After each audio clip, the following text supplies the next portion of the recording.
This week was one of the best weeks of the year so far, with the Canadian Grand Prix ending with a close finish and with a close qualifying time. They had one of the best fights for the lead, and we're going to talk about that in this video. First, we start with qualifying. In the first round of qualifying, Sergio Perez got on P16, which is not good for having one of the top two cars on the grid. I believe they probably have the best car still. Along with Perez, there were also 4 other eliminations, that being Joe, Bottas, Hulkenberg, and Esteban Ocon. They all got out, but that's kind of expected from those certain drivers. Now, the second round of qualifying had probably one of the bigger storylines. Both Ferraris, who had a great week last week, got out in Q2 this week. That would be Charles Leclerc and Carlos Sainz. They both got out in P10 and P11 respectively.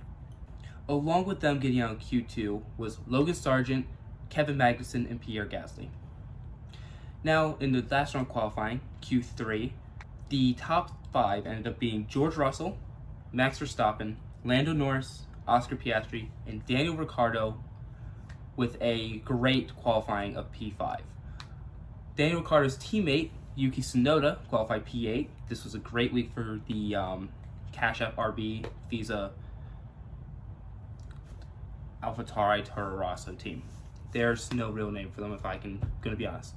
The biggest storyline coming out of the Canadian Grand Prix qualifying was Max Verstappen and George Russell tying for pole position with a 1.12.000. This is the second time anybody has ever tied in qualifying since they've introduced the usage of Telelongines. Télélongine. Telelongines. Télélongine. Telelongines. I don't know, it's like Italian or French or something, I don't know. Télélongine. But this was introduced in 1986. That's 38 years ago. And this is only the second time anybody has ever tied. The first time was back in 1997, where 3 people tied for the same time.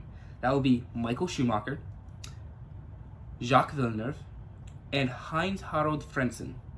This was during the European Grand Prix, where all 3 of them tied with a 1:21.072. Now, during the actual Grand Prix, everybody started on intermediate tires because of the rainy conditions of before the Grand Prix. Everybody except for the 2 Haas cars of Kevin Magnussen and Nico Hulkenberg. They started on the extreme wet tire, which is my first time seeing the wet tires be used since I've started watching F1 like a year ago. Now, both of them had amazing starts. They both started in Kevin Magnussen P14 and Nico Hulkenberg P19. Magnussen got all the way up to P4, overtaking 9 different drivers, including both Ferraris. While this was a great week for Haas, it did not last long because Kevin Magnussen proceeded to have this with a 8.6 second pit stop. Very slow for F1 standards, where the average pit stop time would be a 2.9. If you heard that ding, I'm sorry. I got a notification. Hulkenberg also had a great race. I believe he got up to 13. I could be wrong there. Post me, correct me here, say. But after this amazing start, it was a normal race with a good fight for first place. And then the first wreck of the weekend happened, which shouldn't be surprising considering it's a rainy weekend, with Logan Sargent. Very sad. He wrecked out. What happened? He hit the wall once, nose first, straight into the wall, and then he later hit it again. But this time it was a lot worse and he broke his suspension, I believe. And now here's the fun part. You know how Ferrari had a bad qualifying P11 and P12? They tried to make up for this with the most shenanigans I've ever seen, if that's a good word to describe it. Charles Leclerc had engine issues during the beginning of the race and was losing over half a second a lap to the leader, George Russell. Now, Ferrari brought him into the pit stop and then had a 24-second pit stop where they tried to fix it. They fixed it, and then it broke again because of the Italians. Now, this 24-second pit stop, they also changed his tires too hard, like a slick tire. I don't know what they were thinking because it was still wet on track, and he ended up losing like entire second per lap, and then the engine broke again. So he had to retire the car and did not finish the race. Since Leclerc retired, all their hope rested on Carlos Sainz, who was having a okay race for qualifying P12. And then he, in lap 52 of 70, he spun off the track, hit a wall. No, he spun off the track and hit Alexander Albon. You're not supposed to hit other drivers. The lap before this incident, Sergio Perez hit the wall, or spun off also, and he hit the wall, hitting his rear wing on the wall and breaking it. Now, with a broken rear wing, you were supposed to just set the car there and retire it. But Sergio said, nuh-uh, and backed that car up and took it to the pit lane. You're not supposed to do that. This gave him a 3-place grid penalty for the upcoming qualifying in Spain, which he will have to serve. And I mean, he's going to probably qualify in P20 anyways, so it's not going to do that much to him.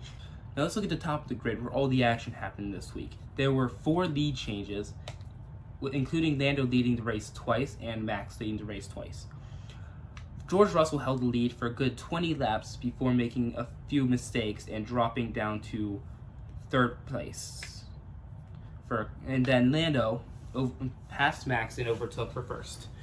Now, after Lando led for about 5 laps, he decided to get into a pit stop during the safety car for Logan Sargent. Now, Lando pitted under the 2nd lap of the safety car. This was not a great idea considering everybody else pitted the 1st lap and had time to catch up with him.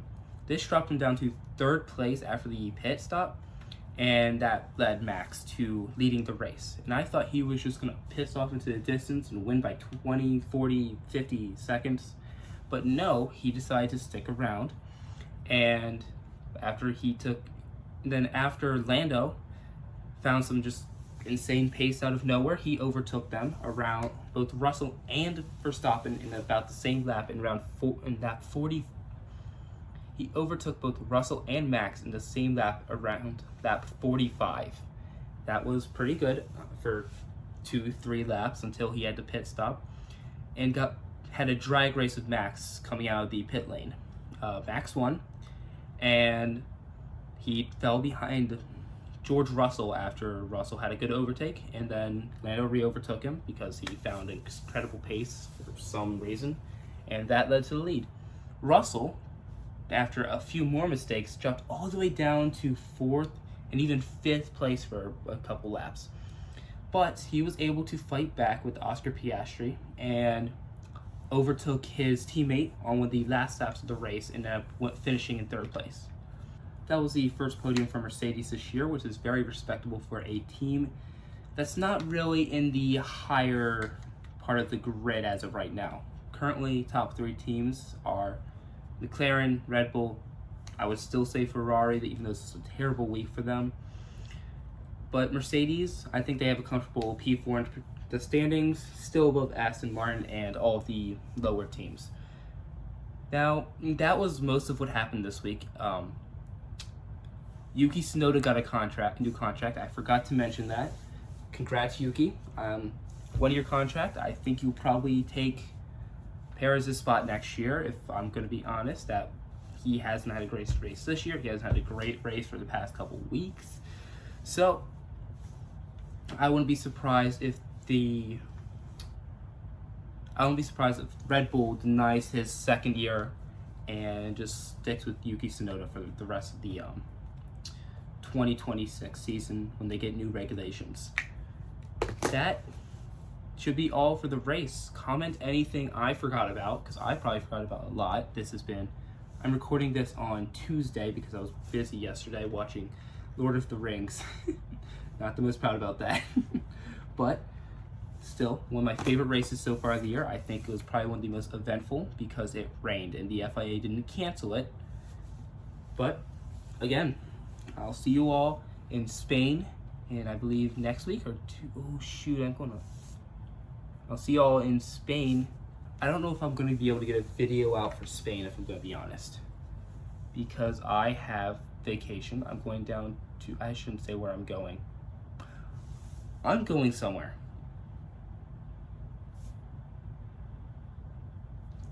So, I will see you all. I'll give a recap of Spain though. That I should be able to do. I believe I'm getting back the day the race is.